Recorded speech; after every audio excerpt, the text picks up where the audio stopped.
We're still more than a year and a half out from the 2020 elections, but key campaign issues are already taking shape, with both parties wasting no time weaponizing them. The Republican Party will soon be known as the party of health care. You watch. Wait a second. Did he mean the party of health care or the party of no health care? Democratic candidates have been running on Medicare for all and other universal health care plans for months. But this week, Donald Trump led the debate in a whole new direction when his Justice Department took legal steps to get rid of the system already in place in its entirety, Obamacare. Now, it's no surprise that the president isn't a fan of Obamacare, but it is a reversal of this promise he made during the midterm elections. We will always protect Americans with pre-existing conditions. We're going to take care of them. Now, while it's likely to get caught up in a legal battle, scrapping Obamacare would mean scrapping some of its most popular components, something Democrats aren't about to let the president or the public forget.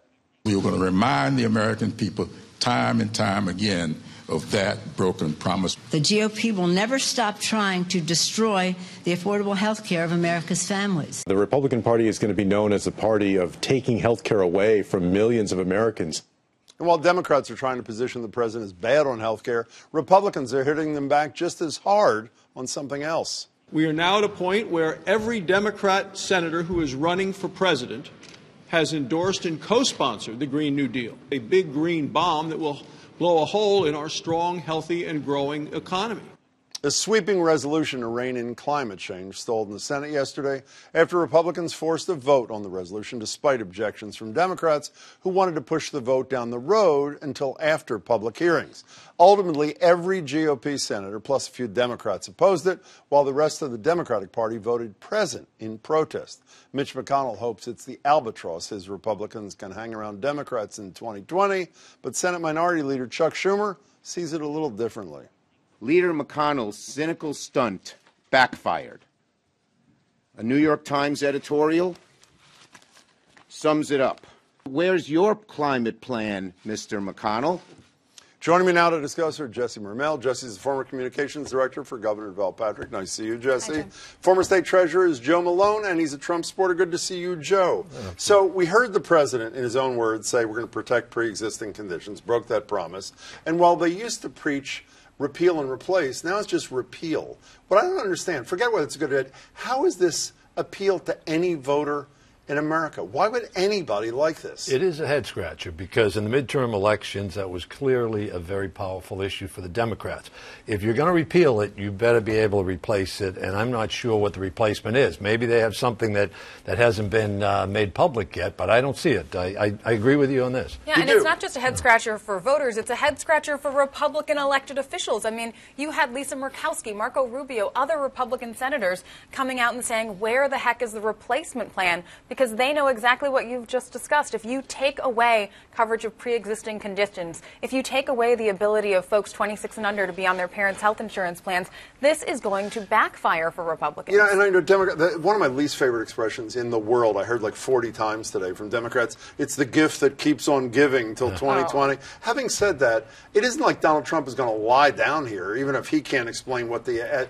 remember, your plan, the Medicare for all, Medicare for America, it's socialism, say the president and his fans. And, by the way, the lead plan, which is Bernie Sanders, takes away private insurance, which is wildly unpopular with the American people. So you're going to have to defend that while trying to attack this, are you not? Democrats are going to have to defend a plan that insures people, offers care, means that if you have a traumatic health care event for you or in your family, you aren't going to go belly up financially. I am perfectly comfortable with Democrats defending that and the Republicans defending people, leaving them out high and dry, where if you have a medical event, how in the world are you going to manage it as a family? But wait a second, you're leaving out... I am completely comfortable defending those two, far ends of the spectrum. But you didn't say whether you're completely comfortable defending a centerpiece of Bernie Sanders' plan, which is to eliminate. He wants to eliminate private insurance. And by the way, while the other night, that town hall in Jackson, Mississippi, Elizabeth Warren said she supports that and other Medicare for all plans, she does support one plan that says goodbye to private insurance. The American people, even those who love Medicare for all, don't love that. Well, I'm typically not your gal for defending things coming out of Bernie Sanders. How about Elizabeth Warren, then? No, I don't have a horse in the race, but I am an Elizabeth Warren fan. Listen, I think that what you're going to see is Democrats supporting and defending these key components of making sure that health care is covered. And I think there'll be a debate within the party about this issue of private health insurance. Can I hate the expression drill down, too, sure, so I'll use that, too. You know, Let's just see how many cliche phrases we can hit in the course of the segment. Well, that's early. I think I can we can do it. You know, the other thing I don't understand about this, that maybe you can explain, this is not just one of these partisan things for reasons that we just discussed.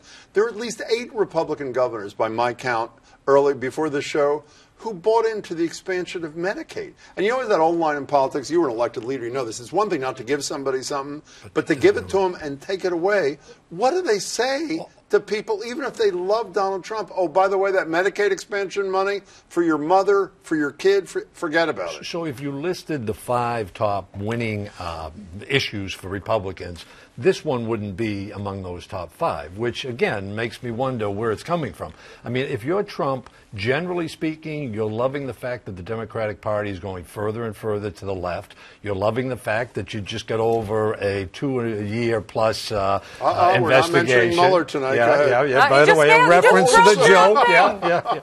So the point is, why would you interject this at a time when things are going in your direction if you're Donald Trump and the Republicans? I spent, Marjorie Egan particularly, my radio colleague, has spent like 2 days in agony trying to. Does anybody even have a? Is it just because the name Obama is half of Obamacare? Ding, ding, ding. You think so? Yeah. Okay, then let's move on to something where I think there won't be. Mitch McConnell would not allow a vote on background checks, even though 90% of the American people support him. He would not allow a vote on making that report by that guy we won't name public, even though the vote in the House was 420 to nothing. But he did allow a vote on the Green New Deal.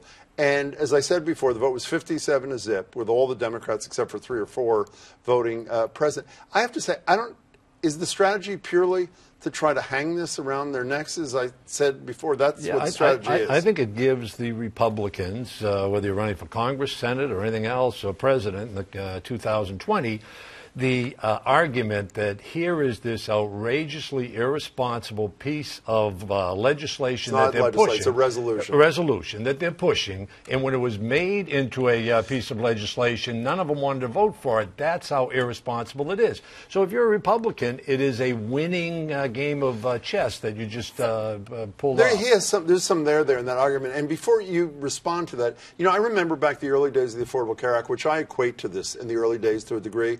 People who supported it had almost no idea what was in it.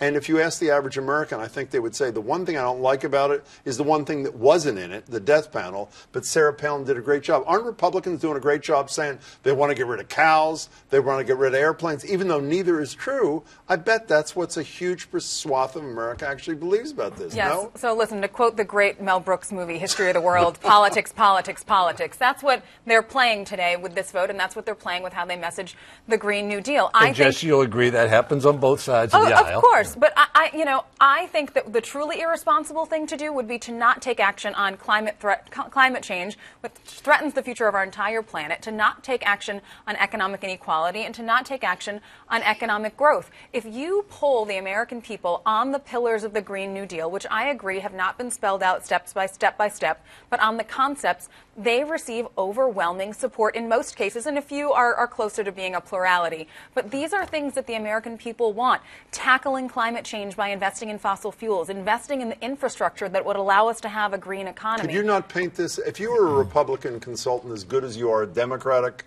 whatever you are. Whatever I am. Whatever you are, could you not paint this as even if you thought it was disingenuous, as an incredibly extreme solution to a problem that I agree with you everybody wants a solution for? You don't even have to ask that question hypothetically. They are doing that. It's our job on our side to show how wrong they are and to do a good job of messaging the advantages of an approach like this to Americans and the entire economy. No, before you respond, I need you to explain this to me, and I knew you're the guy for this, because the only person who's I thought was sane yesterday in this whole Senate debate that connected with me, that explained exactly how to address so many problems, including climate change, was this guy from Utah. Here he is.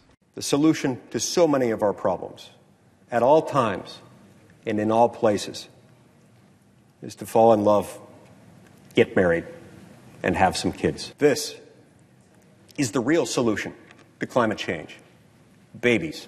Could you tell me what the hell he is talking about? I don't know what the hell he was talking about. You have no idea what he's talking about either? No, I don't either. You don't know what Trump's talking about? You don't know what Senator Durbin, a Democrat, Illinois Democrat, yes. when this thing was just rolled out by Ed Markey, our Massachusetts senator, as well as AOC, his response was, what the hell was that? And it's ridiculous what they rolled out. And they led with their chin, and now they're paying a price for it. Yeah, but this is like Sean Hannity, what about kind of thing. The issue is not what about what they did, even though since you brought it up, Mel Brooks? Is Ocasio-Cortez not going to be an issue? Here's Steny Hoyer, the number 2 Democrat in the House at AIPAC the other day, talking, and the 3 people he's talking about are Omar, Tlaib, and Ocasio-Cortez. Just listen to him.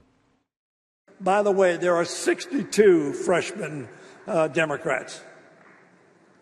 You hear me? 62. Not 3. He's worried that they're going to be an issue in this campaign. Are you not worried that Omar, Tlaib, and Ocasio-Cortez could be a problem for Democrats in 2020? There's certainly some things that some of those you just named, not all of them, have said that concern me, but I see more opportunity in the 3 of them and in other folks like Lauren Harwood from the Midwest. I see more opportunity in them than I do see downside. These are incredibly smart, hardworking, energetic, and I think attractive and appealing women of color who are speaking directly to the base that has been the source of Democratic wins time and time again. Women of color are the ones who put the Democratic Party over the finish line, and these women are doing a fantastic job of energizing that base. I see more hope in them than anything else. We only have 15 seconds left. In an ad against Representative Castro running for re-election, already in an ad, it says he voted with Ocasio-Cortez 94% of the time. Is she going to be a sort of what they hoped Pelosi would be